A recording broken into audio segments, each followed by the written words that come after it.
This is what the Sri Lankan authorities want you to see.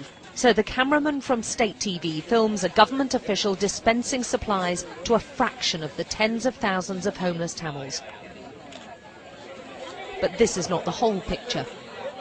We've not been allowed near the camps despite repeated requests, but those brave enough to speak out have given us written statements about the terrible overcrowding there, the poor hygiene and the atrocities they've witnessed by both sides.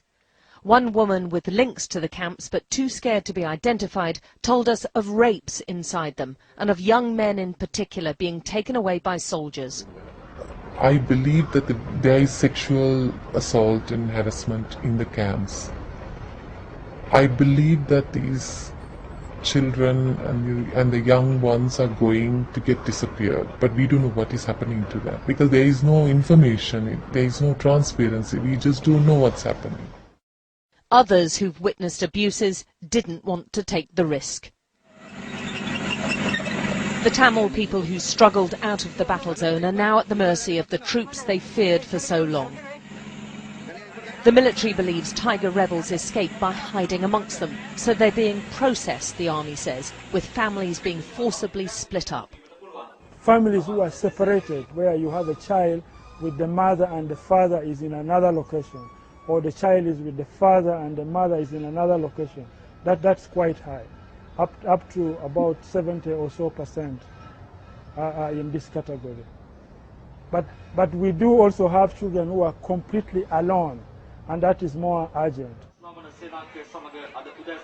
The aid agencies are not only being denied access to the camps, there are so many restrictions it's virtually impossible to help these people. The camps are huge, some of them 100 acres large, yet the military has banned the agencies from using vehicles.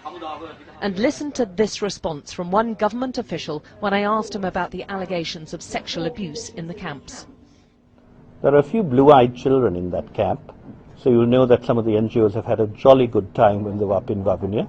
So when you go up, just have a look and try and identify them. The aid workers, or NGOs as they're called, are seen as Tamil Tiger sympathisers, perhaps because of their insistence on helping the Tamils, and many believe there's a campaign of turning public opinion against them.